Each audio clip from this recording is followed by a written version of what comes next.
السلام علیکم ناظرین، میں آپ کا ہوسٹ فیصل ادریس بٹ اپنے یوٹیوب چینل کے ساتھ آپ کے پاس حاضر خدمت ہوں۔ ناظرین، میرا چینل سبسکرائب کر کے بیل آئیکن کا بٹن دبا دیں۔ میں آج آپ کو بہت مختصر وقت میں بہت اہم اور زیادہ خبریں دینے والا ہوں۔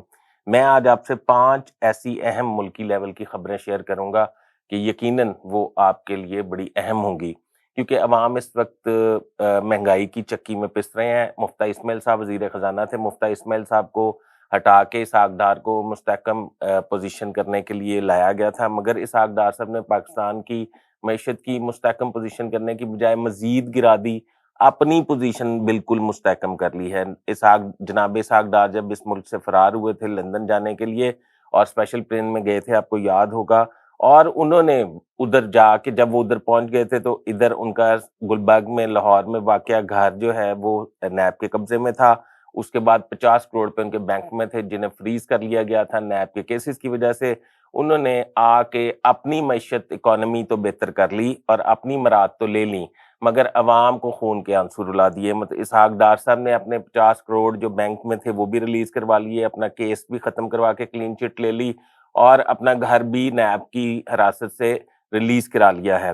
اب اسحاق ڈار نے وزیر کا حلف بھی اٹھایا، سینیٹر کا حلف بھی اٹھایا، اور اب اسحاق ڈار جو ہے آرام سے انجوائے کر رہے ہیں اور عوام جو ہے خون کے آنسو رو رہی ہے۔ ناظرین، ایک خبر یہ تھی، مفتاح اسماعیل کو ریپلیس کیا تھا اسحاق ڈار صاحب نے۔ اسحاق ڈار صاحب اس وقت مجھے لگتا ہے کہ شدید ناکام ہو چکے ہیں۔ اب دوسری جانب اس وقت جو سب سے اہم اور امپورٹنٹ ایشو ہے وہ چیئرمین نیب ہیں۔ چیئرمین نیب جو ہے وہ مستعفی کیوں ہوئے، یہ سوالات اٹھ رہے ہیں، اور مختلف ویلاگس بھی آپ نے سنے ہوں گے اور خبریں بھی سنی ہوں گی۔ چیئرمین نیب آفتاب سلطان ایک بہت زبردست اور شاندار ریپیوٹڈ افسر ہیں، اور چیئرمین نیب وہ ہیں جنہوں نے پچھلے نواز شریف کے وزارت عظمیٰ کے دور میں بطور ڈی جی آئی بی خدمات انجام دیں اور طاقت سے طاقتور حلقوں کی ٹیپ، آڈیو اور ویڈیو ریلیز کر کے نواز شریف تک پہنچائیں۔ آفتاب سلطان کو منتخب کیا گیا، چیئرمین نیب لگایا گیا، مگر چیئرمین نیب کے لیے انہیں 2 کیسز کا بہت 3 جگہوں سے 3 کارنر سے بڑا شدید دباؤ تھا۔ پہلا تو یہ جنرل ریٹائرڈ کیانی کے بھائی کامران کیانی نے اربوں روپے کی کرپشن کی تھی ڈی ایچ ایز میں، ان کے کیس کو ختم کرنا اور کلین چٹ دینا ان کے ذمہ لگایا گیا تھا، جو وہ کسی صورت نہیں کرنا چاہتے تھے۔ دوسرا یہ کہ ابھی جو حال ہی میں ریٹائر ہوئے ہیں جنرل باجوہ، ان کے قریبی عزیز جو ہیں، ان کی ڈی ایچ اے کی انکوائری تھی، ان کو وہ ریلیف دینے کے لیے تیار نہیں تھے۔ 2 وجوہات تو یہ ہو گئیں، ایک پی ڈی ایم کی وجہ ہے اور ایک پنڈی کی وجہ ہے۔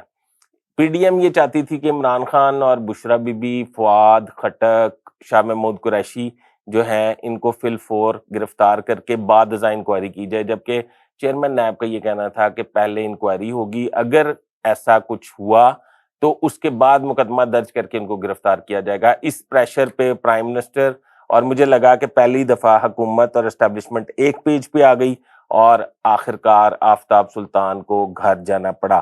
ناظرین، اب سوال یہ پیدا ہوتا ہے کہ نیا چیئرمین کون آئے گا۔ نئے چیئرمین کے لیے میجر ریٹائرڈ اعظم سلمان ابھی صوبائی مؤسسے پنجاب ہیں، چیف سیکرٹری پنجاب رہ چکے ہیں، اور عمران خان کے دور میں انہیں مختصر عرصے کے لیے چیف سیکرٹری لگایا گیا تھا۔ انہیں بھی ایک ریٹائرڈ جنرل کی بیٹی کے بس سٹینڈ پر قبضہ واگزار کرنے کی وجہ سے تبدیل کر دیا گیا تھا پنجاب میں۔ اب آپ سمجھ رہے ہوں گے کہ کس وجہ سے وہ تبدیل ہوئے تھے۔ پنڈی میں وہ بس سٹینڈ تھا جس کی وجہ سے انہیں تبدیل کیا گیا تھا۔ اب میجر اعظم سلمان کو اگر لگایا جائے تو وہ پی ڈی ایم اور پنڈی دونوں کے منظور نظر ہیں، اور میں سمجھتا ہوں کہ اگر وہ ہمت کریں تو وہ ان کے پی ڈی ایم کے اور پنڈی کے سارے گلے شکوے دور کر سکتے ہیں۔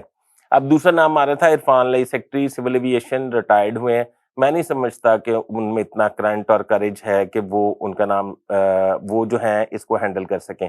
میں اگر ایک تجویز دینا چاہتا ہوں، یہ 2 نام تو چل رہے ہیں، میں ایک تجویز یہ دینا چاہتا ہوں کہ ریٹائرڈ بیوروکریٹ ہیں جاوید اسلم، ویل ریپیوٹڈ آفیسر ہیں، ایماندار ہیں، ڈیڈ آنسٹ ہیں، اور میں سمجھتا ہوں کہ انہوں نے نہ صرف شہباز شریف کے ساتھ بڑا کام کیا ہے، انہوں نے نواز شریف کے ساتھ بھی بہت کام کیا ہے۔ ان کو اگر چیئرمین نیب کے عہدے پہ کنسیڈر کیا جائے تو شاید وہ انہیں بہتر رزلٹ دے سکیں، کیونکہ بڑے ہمبل سے اور چیزوں کو ہینڈل کرنے والے انسان ہیں۔ اچھا، اس کے بعد اگر ہم بات کریں اپوزیشن لیڈر کی، راجہ ریاض کی، وہ میں آپ کو خبر دینا چاہتا ہوں کہ راجہ ریاض جو ہے ان کی چھٹی ہونے والی ہے. عامر ہائی کورٹ کے فیصلے کے بعد عامر ڈوگر نے اسپیکر کو خط لکھ دیا ہے کہ ہم ہائی کورٹ سے بحال ہو گئے ہیں اور ہمیں اپوزیشن کنسیڈر کیا جائے اور ہمیں اپوزیشن لیڈر چننے کا اختیار دیا جائے.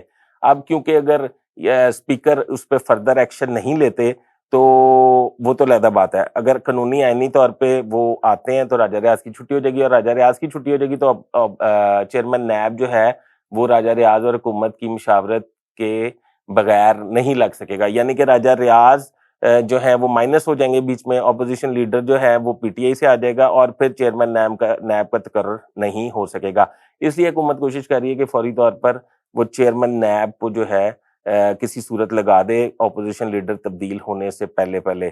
ناظرین, اس کے بعد میں یہ بات کرنا چاہتا ہوں, اس وقت 85 رکنی کابینہ ہے, پاکستان کی تاریخ کی سب سے بڑی کابینہ ہے, اور یہ کابینہ اس وقت اربوں روپے کی امارات لے رہی ہے. وہ وی آئی پی سفری اخراجات, میڈیکل ٹریٹمنٹ, بیرون ملک میٹنگز, اور اس کے علاوہ تنخواہیں, مرات, لگژری گاڑیاں, سپر ڈپر پروٹوکولز اور رہائشیں, ان سب کو اگر آپ دیکھا جائے تو اربوں روپے لے رہے ہیں. اور اس کے علاوہ اگر یہ ختم نہ کیے گئے تو پاکستان کی معیشت مزید تباہ و برباد ہو جائے گی. ابھی ہم تباہ ہو چکے ہیں, اور 85 رکنی کابینہ کی کارکردگی جو ہے وہ اتنی پور ہے کہ 22 کروڑ عوام جو ہیں تقریباً جہنم کی زندگی گزار رہے ہیں پاکستان میں, اور اب آگے گنجائش نہیں ہے کہ وہ مزید ان کو دبایا جا سکے. اس لیے ان کی امارات ختم کرنی پڑیں گی, پارلیمنٹیرین کی, کیبنٹ کی. اس پہ حکومت اور اپوزیشن کو ایک پیج پہ آ کے یہ اہم فیصلہ کرنا چاہیے تاکہ پاکستان کو تھوڑا